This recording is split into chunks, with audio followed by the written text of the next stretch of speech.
Two insights into. આપણે GPSC STI 2026ની જે એક્ઝામ ડિક્લેર થઈ છે એના ફોર્મ ભરવાના, ફિલઅપ કરવાના આઈ ગેસ પૂરા થઈ ગયા છે. તો એમાં જે નવી પેટર્ન છે કે જે મતલબ લાસ્ટ 2-3 એક્ઝામથી ચેન્જ થઈ છે એના ઉપર ડિસ્કશન કરીશું. અને આપણે જીપીએસસી એસટીઆઈમાં એ નવી પેટર્ન પ્રમાણે શું બદલાવ લાવવાની જરૂર છે, શું ચેન્જીસ લાવવાની જરૂર છે પ્રિલિમ્સ માટે, એના ઉપર આપણે ડિસ્કશન કરીશું. તો વિડીયોમાં વધારે ટાઈમ નહીં લઈએ અને ડાયરેક્ટ આપણે ડિસ્કશન પર જઈએ. પણ એના પહેલાં વિડીયોનો એક રોડમેપ જોઈ લે કે વિડીયોમાં આપણે વાત શું કરવાના છીએ. વિડીયોમાં બેઝિકલી આપણે જે બદલાવ છે એના ઉપર વાત કરીશું કે શું બદલાવ થયો છે કે જે ડિક્લેર્ડ બદલાવ નથી પણ ઇનસાઇટ છે. લાઈક ફોર એક્ઝામ્પલ જે લાસ્ટ ડીવાયએસઓની એક્ઝામ થઈ તો ડીવાયએસઓ એક્ઝામ્પલની જે એક્ઝામ છે એના એક્ઝામ્પલથી આપણે સમજીશું કે શું ચેન્જીસ થયા છે અને આપણે આપણી જે પ્રિપેરેશન છે એને કઈ રીતે ચેન્જ કરવાની છે. એટલા માટે આ વિડીયો જે લોકો એક્સપિરિયન્સ છે એના માટે પણ છે અને જે લોકો ફર્સ્ટ ટાઈમર મતલબ કે જે લોકો નવી પ્રિપેરેશન સ્ટાર્ટ કરી એમના માટે પણ છે. તો આપણે શરૂ કરીએ. પહેલાં તો કયો બદલાવ છે એક્ઝામ્પલ લઈશું ડીવાયએસઓનું અને સમજવાની ટ્રાય કરીશું કે ડીવાયએસઓની જે પ્રિલિમ્સ છે એમાં શું ચેન્જીસ આવ્યા હતા કે જે 2 કે 3 મહિના પહેલાં અગાઉ હમણાં થોડા ટાઈમ પહેલાં જ લેવાની છે અને હવે આપણે શું કરવું પડશે. તો એમાંથી આ જે બદલાવ છે એમાંથી આપણે શું શીખવાનું છે અને આપણે આપણી પ્રિપેરેશનમાં શું ચેન્જ કરવાના છે એના ઉપર વાત કરીશું. અને આ જે ચેન્જીસ જે લાવવાના છે પ્રિપેરેશનમાં એમાં ઇન્સાઇટ્સ ઇન્ટુ આપણને શું હેલ્પફુલ થશે એના ઉપર પણ થોડું ડિસ્કશન કરીશું. તો શરૂ કરીએ કે ચેન્જીસ ક્યાં ક્યાં થયા છે. તો બેઝિકલી જે ચેન્જીસ છે એ 3 પ્રકારના છે: ડિસ્ટ્રીબ્યુશન, ક્વેશ્ચન ટાઈપ અને કરંટ અફેર. આ 3 ચેન્જીસ જે ડીવાયએસઓની જે એક્ઝામ છે એની પ્રિલિમ્સમાં આપણને જોવા મળ્યા છે. હમણાં આપણે પ્રૂફ જોડે જોઈશું કે આ બદલાવ કેવી રીતે થયા. તો ફર્સ્ટ ડિસ્ટ્રીબ્યુશન કે જે પહેલા ડિસ્ટ્રીબ્યુશન હતું ક્વેશ્ચન્સનું અને ટોપિક્સનું એ ડિસ્ટ્રીબ્યુશનમાં ધરખમ ચેન્જ આવ્યો છે. એમણે એકદમ ઇમ્બેલેન્સ કરી નાખ્યું છે કે જે પહેલા બેલેન્સ હતું. પહેલા એકદમ બેલેન્સ હતું કે કયા ટોપિકમાંથી કેટલા ક્વેશ્ચન આવશે એ એકદમ ચેન્જ થઈ ગયું છે ડિસ્ટ્રીબ્યુશન. એટલે કે મતલબ હવે કોઈ ટોપિક ઇમ્પોર્ટન્ટ કે છે કે નહીં એ આપણને 2 કે 3 એક્ઝામ પછી ખબર પડશે. પહેલા કેવું હતું કે કમ્પ્લીટ હતું કે 25 ક્વેશ્ચન આમાંથી 25 ક્વેશ્ચન આમાંથી, એવું હવે નથી. એટલે એ ડિસ્ટ્રીબ્યુશન છે જે ટોપિકનું ક્વેશ્ચન પ્રમાણે એ ચેન્જ થયું છે. એટલે એ આપણે જોઈશું ડીવાયએસઓના એક્ઝામ્પલથી કે કઈ રીતે ચેન્જ થયું છે. ત્યારબાદ ક્વેશ્ચન ટાઈપ. ક્વેશ્ચન ટાઈપ પહેલા ઘણો ટાઈમ વન લાઇનર આવ્યા હતા, પછી સ્ટેટમેન્ટ, મલ્ટી સ્ટેટમેન્ટ. હવે ક્વેશ્ચનનો જે ટાઈપ છે એ એકદમ ડ્રાસ્ટિકલી ચેન્જ થયા છે. એટલે કે 200 ક્વેશ્ચન્સ 2 કલાકમાં કરવા થોડા અઘરા પડે છે. એટલે કે જે થોડી આપણી જે પ્રિપેરેશન છે એમાં ચેન્જની ડિમાન્ડ કરે છે. Like for example multi statement જો વધારે આવી ગયા તો આપણી જે 2 અવર છે એ આપણને ટૂંકી પડવાની છે અને લાસ્ટના 2 થી 3 paper like for example class 1-2 લો કે પછી ડીવાયએસઓની એક્ઝામ લો તો બહુ જ લેન્ધી ક્વેશ્ચન્સ આવે છે, લેન્ધી પેપર આવે એટલે 2 કલાકમાં પૂરું કરવું એ થોડું અઘરું પડે છે. એટલા માટે ક્વેશ્ચન ટાઈપમાં પણ ધરખમ ચેન્જ થયો છે ડિસ્ટ્રીબ્યુશન સાથે સાથે. ત્યારબાદ કરંટ અફેર. કરંટ અફેરમાં પહેલા એવું હતું કે વન લાઇનર મતલબ કે વન વર્ડ ક્વેશ્ચન. તમે ઇવન જવાબ ગોખીને જાઓ ને ત્યાં જવાબ જે પણ તમને દેખાય ઓપ્શનમાંથી સિલેક્ટ કરીને આવો તો પણ માર્ક આવી જતા. હવે એવું નથી. હવે કરંટ અફેરમાં પણ એકદમ ચેન્જ આવ્યો છે. ઇવન કરંટ અફેરમાં પણ મલ્ટી સ્ટેટમેન્ટ ક્વેશ્ચન પૂછવા મળ્યા છે અને એમાં પણ બેટર અન્ડરસ્ટેન્ડિંગ વાળા. અને જે એકદમ પ્રિવેલિંગ ચેન્જ હતો ડીવાયએસઓની પ્રિલિમ્સમાં એ હતો કે કરંટમાં મોસ્ટલી ક્વેશ્ચન્સ આઈઆરમાંથી હતા, મતલબ કે ઇન્ટરનેશનલ રિલેશન્સમાંથી. એ પછી ઇન્ટરનેશનલ રિલેશન્સની બોડી હોય કે પછી કન્ટ્રીઝ જોડેના આપણા જે પણ ટ્રાન્ઝેક્શન ચાલતા હોય એના ઉપર હોય, પણ એ ધરખમ ફેરફાર આપણને જોવા મળ્યો છે લાસ્ટ એક્ઝામમાં. તો જે આ 3 બદલાવ છે એ આપણે આપણી એસટીઆઈની જે પ્રિલિમ્સની પ્રિપેરેશન છે અથવા તો નેક્સ્ટ કોઈ પણ જીપીએસસી એક્ઝામની પ્રિપેરેશન છે એમાં આપણે ઇન્ક્લુડ કરવા પડશે. ત્યારે જ આપણી એક્ઝામની પ્રિપેરેશન એકદમ ફૂલ પ્રૂફ થશે. તો આપણે ડીવાયએસઓના એક્ઝામ્પલથી સમજીએ કે ડીવાયએસઓ પ્રિલિમ્સ છે તો કે એમાં કયા એવા ચેન્જીસ હતા, આ ચેન્જીસ કે જે આપણે ધ્યાને લેવા જોઈએ.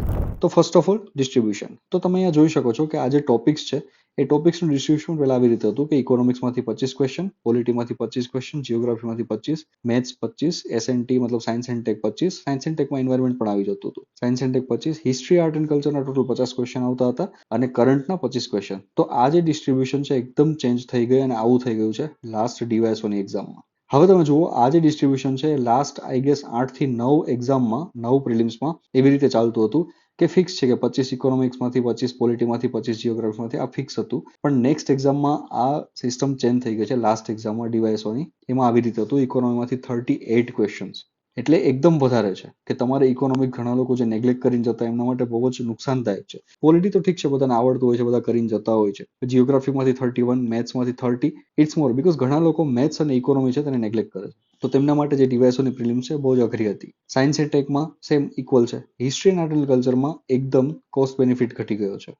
મતલબ કે તમે 4 સબ્જેક્ટ હિસ્ટ્રી લો તમે તો 3 હિસ્ટ્રી કરવાની છે તમારે, એમાં પણ ઇન્ડિયાની અને ગુજરાતની બંનેની. ત્યારબાદ આર્ટ એન્ડ કલ્ચર એટલે ટોટલ 8 થી 9 સબ્જેક્ટ જેવું થાય છે જેના માત્ર 28 ક્વેશ્ચન્સ જ પૂછાણા અને કરંટના 15 ક્વેશ્ચન જે ઓછા લાગે છે પણ મલ્ટી સ્ટેટમેન્ટ હતા એટલે ઘણા વધારે છે, બીકોઝ કરંટના અને ઇકોનોમીના ઘણા ક્વેશ્ચન ઓવરલેપ થાય છે, કરંટ અને પોલિટના ઘણા ક્વેશ્ચન ઓવરલેપ થાય એટલે આપણને એવું લાગે કે કરંટના એટલા ઓછા ક્વેશ્ચન, પણ કરંટના ઘણા ક્વેશ્ચન આમાં અને સાયન્સ એન્ડ ટેકમાં આપણને જોવા મળ્યા હતા. તો આ જે ડિસ્ટ્રીબ્યુશન છે એકદમ ધરખમ ચેન્જ થયું છે, એટલે આમાંથી આપણે શીખવું પડશે, અને શું શીખવું પડશે એ આગળની સ્લાઇડમાં વાત કરીશું, પણ આમાંથી આપણે કંઈક તો શીખવું જ પડશે જે આપણી એસટીઆઈ પ્રિલિમ્સની જે એક્ઝામ છે એમાં આપણને હેલ્પફુલ થાય, અને આ વસ્તુ આપણે સમજવી પડશે. ત્યારબાદ ક્વેશ્ચન ટાઈપ છે એકદમ બ્રોડ થઈ ગયા છે, જે પહેલા વન લાઇનર અથવા તો એવા ક્વેશ્ચન આવતા હતા એકદમ મેમરી બેઝ, એ ક્વેશ્ચનથી હવે એકદમ ફેક્ચ્યુઅલની જગ્યાએ કોન્સેપ્ચ્યુઅલ, મતલબ કે તમારી કોન્સેપ્ચ્યુઅલ ક્લિયરિટી કેટલી છે એના ઉપર ક્વેશ્ચન આવવા માંડ્યા છે. તો આ એક વસ્તુ પણ આપણે સમજવી પડશે. તેના સિવાયમાં જે કરંટ અફેર છે, તો કરંટ અફેરમાં મોસ્ટલી અન્ડરસ્ટેન્ડિંગ બેઝ ક્વેશ્ચન વધારે પૂછાવા લાગ્યા છે. એટલે કરંટ અફેર જે આપણે સિમ્પલ વન લાઇનર ગોખીને જતા હતા એમાં પણ આપણે ચેન્જ કરવું પડશે, અને હવે આપણે ન્યૂઝપેપર ઉપર વધારે ભાર દેવો પડશે. ન્યૂઝપેપરના જે એડિટોરિયલ છે એમાંથી આપણે સમજવાનો પ્રયત્ન કરવો પડશે કે કઈ રીતે કઈ વસ્તુ કેમ ચાલે છે કરંટમાં. તો આ વસ્તુ અહીંયાથી આપણે શીખવી જશે. તો આ જે 3 ચેન્જીસ છે એ 3 ચેન્જીસને આપણે એસટીઆઈની આપણી પ્રિપેરેશનમાં ઇન્ક્લુડ કરવા પડશે, જેથી આપણી પ્રિપેરેશન સ્ટ્રોંગ બને. પણ આ બધા માટે કરવું શું, મતલબ વોટ નેક્સ્ટ, આપણે આગળ શું કરીશું, તો એના ઉપર આપણે વાત કરીએ. બેઝિકલી 4 વસ્તુ આપણે કરવી પડશે કે નો ટોપિક કેન બી સ્કીપ્ડ. હવે એવું નથી, પહેલા એવું હતું કે ઇકોનોમી અને મેથ્સ છે આપણે સ્કીપ કરી દીધું, પણ હવે નેવર નો કે 40 ક્વેશ્ચન ઇકોનોમીના આવી ગયા, 40 ક્વેશ્ચન મેથ્સના આવી ગયા, શું કરશો, તમારા 80 ક્વેશ્ચન તો પૂરા. તો હવે એવું પોસિબલ નથી, એટલે માટે હવે નો ટોપિક કેન બી સ્કીપ્ડ. હવે બધા જ ટોપિક, એટલે કે ઓવરઓલ એક્ઝામની તૈયારી કરવી પડશે, સિલેબસ આખો કરવો પડશે. એટલે કોઈ ટોપિક આપણે સ્કીપ કરવાનો હવે આપણા માટે ચાન્સ નથી, અને ચાન્સ લેવો પણ ના જોઈએ. એ જ આપણને આપણી કોમન સેન્સ કહે છે, બીકોઝ એસટીઆઈની પ્રિલિમ્સમાં આ વસ્તુ આપણે ખાસ ધ્યાન રાખવી પડશે. ત્યારબાદ કરંટ લેસ પર મોર, મતલબ કે ઓછું કરવું પડશે, મતલબ કે ટોપિક છે એ ઓછા અને જે ન્યૂઝમાં છે એ કરવા પડશે, પણ વધારે એટલે કે ડેપ્થમાં કરવા પડશે. બીકોઝ મલ્ટી સ્ટેટમેન્ટ ક્વેશ્ચન છે, એ મલ્ટી સ્ટેટમેન્ટ ક્વેશ્ચનમાં આ વસ્તુ આપણી ખૂબ જ જરૂરી છે કે લેસ એટલે કે ઓછું કરીએ પણ ડેપ્થમાં કરીએ અને સારી રીતે કરીએ. એટલે મતલબ 120-130 પેજના લીથા ફેરવવા કરતાં કોઈ 5 વસ્તુ 6 વસ્તુ જે પણ ન્યૂઝમાં છે તેને સરખી રીતે સમજીએ, અને એ ન્યૂઝપેપર સિવાય શક્ય નથી. એટલે જે લોકોને એવું લાગતું હોય કે અમે મંથના એન્ડમાં મેગેઝિન ગોખી નાખશું, તો તમારા માટે આ વસ્તુ થોડી અઘરી પડી રહેશે. ત્યારબાદ પ્રેક્ટિસ અલોટ, મોક અને પીઓક્યુ, બીકોઝ જે પેટર્ન છે એ મલ્ટી લેન્ધી ક્યારેક હોય છે, ક્યારેક એકદમ મેમોરી બેઝ હોય છે, ક્યારેક કોન્સેપ્ચ્યુઅલ. તો એના માટે મોક અને પીવાયક્યુની પ્રેક્ટિસ છે, ઇટ્સ અ મસ્ટ. એ તમારે કરવી જ પડશે, એનો કોઈ બીજો ઓપ્શન નથી, બીકોઝ અનપ્રેડિક્ટેબિલિટી બહુ જ વધારે છે. ત્યારબાદ બ્રાન્ડેડ મટીરિયલ અને બેટર અન્ડરસ્ટેન્ડિંગ. આના માટે આ વસ્તુ આપણે કરવી પડશે, બીકોઝ આપણું જે મટીરિયલ છે જૂનું છે, અને મે બી જે એની એક્સપેક્ટેશનને મેચ ના પણ થતું હોય, તો કાં તો એને અપડેટ કરવું પડશે, કાં એને રિપ્લેસ કરવું પડશે સારા મટીરિયલથી. એને બેટર અન્ડરસ્ટેન્ડિંગ માટે પોસિબલ હોય તો કોઈ કોર્સિસ અથવા તો લેક્ચર છે એ લેવું જરૂરી છે, બીકોઝ અન્ડરસ્ટેન્ડિંગ વધારવી જરૂરી છે. જેમ આપણે જોયું કે હવે કોઈ ટોપિક આપણે સ્કીપ કરી શકીએ એમ નથી, અને કોઈ ટોપિક આપણો નબળો હોય તો તેના માટે it's okay to invest, it's fine. તો આ 4 વસ્તુ છે એ આપણે શીખવા જેવી છે, જે આપણે ડીવાયએસઓની એક્ઝામ અથવા તો લાસ્ટ જે પણ પ્રિલિમ્સ લેવાની છે એમાંથી આપણે શીખી શકીએ છીએ કે આ વસ્તુ આપણે આપણી એસટીઆઈની જે પ્રિલિમ્સની અથવા તો મેઇન્સની પ્રિપેરેશન છે એમાં આપણે ઇન્ક્લુડ કરવી જ પડશે. એટલે આ એક વસ્તુ ખાસ છે જે આપણે સમજવી જરૂરી છે. તો હવે આ બધામાં આ જે 4 વસ્તુ જે આપણે ડીવાયએસઓમાંથી શીખ્યા છે એમાં આપણને ઇન્સાઇટ્સ ઇન્ટુ ક્યાં હેલ્પફુલ થશે, તો એના ઉપર થોડી વાત કરી લઈએ, જેથી તમારો થોડો ફાયદો થાય. હવે first of all, no topic can be skip. તો આપણે જેમ લાસ્ટ વિડીયોમાં વાત કરી કે હરેક કરંટ અફેરના હરેક સિલેબસના જે ટોપિક્સ છે, લાઈક ફોર એક્ઝામ્પલ ઇકોનોમી છે, તો ઇકોનોમીમાં જે ફર્સ્ટ ટોપિક છે કે નેશનલ ઇન્કમ છે, મતલબ રાષ્ટ્રીય આવક છે એની ગણતરી, તો એની ગણતરીમાં આપણે કયા કયા સબ ટોપિક વાંચવા જોઈએ એના ઉપર ડિસ્કશન કરીશું, એ પણ યુટ્યુબ પર જ, જેથી બધાને ખબર પડે કે સિલેબસ સરખી રીતે સમજાય. આખો સિલેબસ આપણે સમજવાનો પ્રયત્ન કરીશું કે સિલેબસમાં શું ઇમ્પોર્ટન્ટ છે, શું ઇમ્પોર્ટન્ટ નથી, અને સિલેબસમાંથી કયા ટોપિક કવર થાય છે. ત્યારબાદ કરંટ માટે આપણું એડિટોરિયલ સમરીનું ઇનિશિયેટિવ શરૂ છે આપણી સાઇટ ઉપર insightsinto.in ઉપર તમને મળી જશે જો એક્સેસ કરવું હોય તો.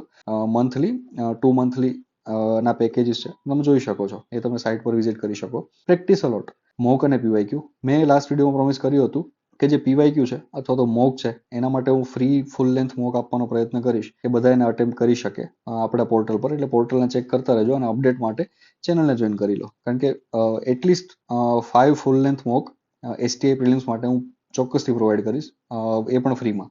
ફોર્થ, બ્રાન્ડેડ મટીરિયલ અને બેટર અન્ડરસ્ટેન્ડિંગ. તો ઓબ્વિયસલી આ એક કોર્સ છે જે લોન્ચ થયો છે, અને એના પર વિડીયોઝ મૂકવાના શરૂ થશે. પ્રિલિમ સ્પેશિયલ છે, બેઝિકલી લેક્ચર્સ હશે, મટીરિયલ હશે, પીવાયક્યુઝ હશે, એમાં પ્રેક્ટિસ કરવા માટે, પ્રેક્ટિસ માટે મોક ટેસ્ટ હશે, અને ટેસ્ટ સિરીઝ આખી. જે પ્રેક્ટિસ એ ટોપિક વાઇઝ હશે, લાઈક આવી રીતે કહ્યું કે રાષ્ટ્રીય આવકની ગણતરી, તો એના ઉપર 100 જેવા ક્વેશ્ચન હશે. એટલે તમે આ ટોપિક ઉપર જ એટલા ક્વેશ્ચન તમે કરી શકો. તો આવી રીતે આપણે પ્રયત્ન કરીશું કે આમાં આપણું સોલ્યુશન આપી શકીએ. તો આ પણ એક સાઇટ ઉપર અવેલેબલ છે, તમે જઈ અને ડિટેલ્સ જોઈ શકો છો.